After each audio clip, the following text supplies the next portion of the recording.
Hi and welcome to our new e-group series. We're calling this series Free to Forgive, and we're talking about forgiveness. My name is Jake. A big welcome to you joining in from wherever you're joining in from. It's great to have Hannah Marchant here with us. Cool, thank you for having me. Welcome, Hannah. And Hannah and Byron are our Hut City equippers, pastors, down there doing an amazing job, leading an amazing church. And it's so cool to be sitting here with you talking about forgiveness. I agree. I feel very safe and comfortable talking to you about forgiveness. So I think at home you're going to feel very comfortable talking to Hannah about this as well. Cool. But I guess to start off with, why is this such a big deal? Why are we talking about forgiveness? And it's a big topic to approach. So keen for you to give us an understanding as to why this is really important. Yeah.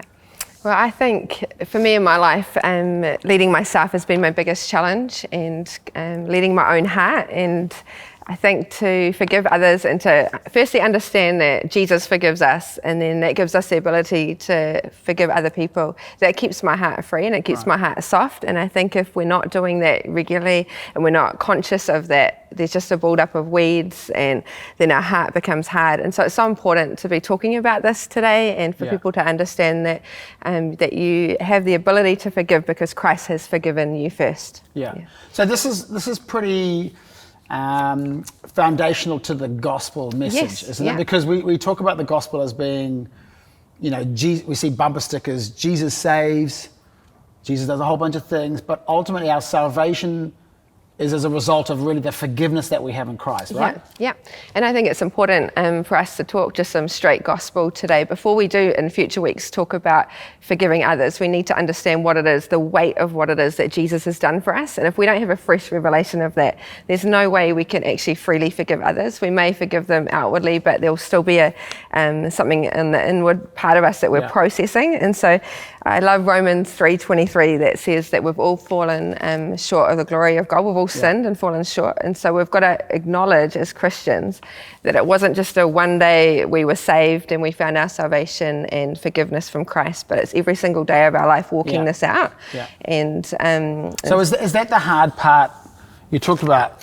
Because sometimes this stuff is quite hard. It's we can recognize that we're forgiven, but it's a hard thing to, and you mentioned it before about leading your heart and how hard that is to do.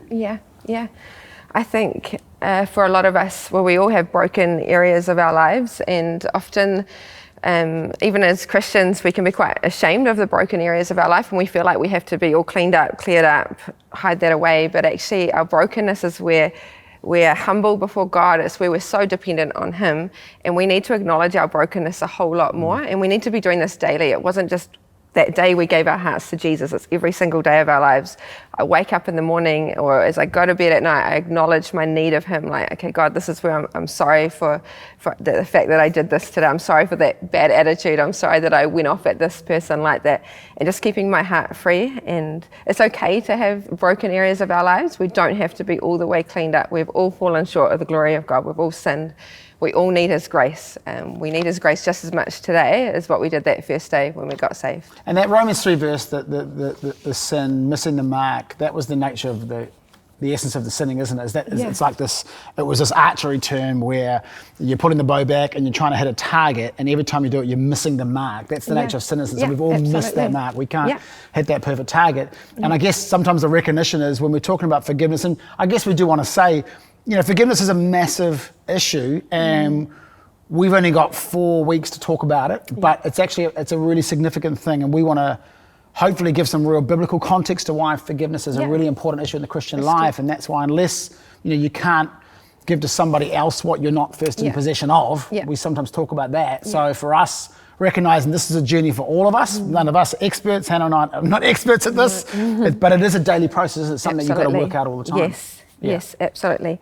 And I think it's important to remember, that fact that every single day we need to acknowledge our salvation and our need of Him. And I love this verse from 2 Peter 3:9, and it says that He is patient with you, not wanting anyone to perish, but everyone to come to repentance.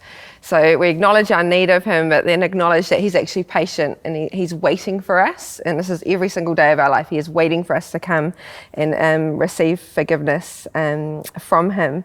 And it's not just a one-day thing. And it really is humility is just so important in this journey, just acknowledging, that we don't have it all together. Yeah. And so first, first we've got to get to the recognition of that, that we actually, he resists the proud, but he gives grace to the humble. Absolutely. Right. So we have the grace of God when we come to him in humility, Yes. recognizing I can't do this by myself. Yeah. I need the grace of God. Yeah.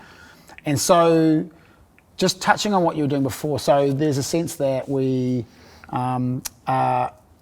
might be in pain, we might be hurting, and probably at some level we all are. Yeah. So, but also recognize we don't have to kind of live in that place. Yes.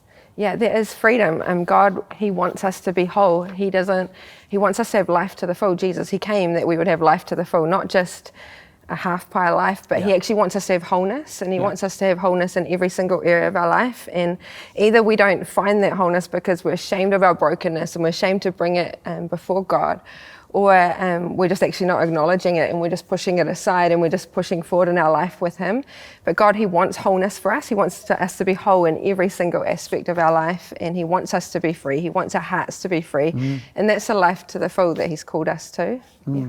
So that would be, that's a good thing to discuss even in your e-groups around what does it look like to live whole? What does it look like to live healthy? Yeah. And I love God because I found in my life, he tends to allow situations to happen to prompt me to think, these are maybe the things that I've got to deal with. Yeah. So, and forgiveness is a massive one because there's stuff that can build up. And I know until I process it, God will lead me around a little bit in circles until I'm at the point where he will present a situation where I go, I've really got to deal with this. Yeah. Right? Yes. I don't know if that happens in your life. Yeah, all the time. And you can push through for so long, but then it always will bubble up and out of your heart. And you can try and suppress it, push it aside, but God will always bring it forward. And I think it's important that we're doing this daily. Don't let it build up. Don't let those weeds build up to the point that your heart is hard towards God, but then is hard towards other people. And so we can't talk in future weeks about forgiveness and forgiving other people until we really catch a revelation of Christ's forgiveness for us, and not just outwardly or in our head knowing this, but actually really taking a hold of it and understanding it. So another great question to ask in your e-group is like, unless we recognize what this biblical view of Jesus looks like, we've got to recognize who Jesus is, who he was, and what he came to do for us. That's a really, really big question for you to ask, because everything hinges upon the gospel. Everything hinges about the good news of Jesus, that he came to forgive. And again, we can't help others unless we first recognize that that this is a free gift that Jesus is saying, just receive it. Yeah, right? Absolutely. Yes. But it involves the process that we're going to be talking about in other weeks. Yeah, it is. And it's as simple as that, as receiving that free gift that he has for us. Yeah. So that's, again, a great week to discuss, great things to try and figure out in your ego. How free are we? How free do we think we are? And what are some of the things that maybe, even in your ego, these are safe spaces, and they're safe spaces for us to open up, to actually recognize that actually we want to talk about some of these things. And hopefully in areas that where you trust people. Again, big series, a big topic to talk about, and we want to really tackle this with integrity. But for us, I guess at home and talking about these types of issues, we want to make sure that you understand that you're in a safe space, and this is what our e-groups are all about, is about to pull some of these issues apart and to discuss that. So that's week one. We want you to understand what it is to receive the forgiveness of Christ in your own life so that you can help others with this. So thanks so much, Hannah, for week one, and we'll see you next week in week two.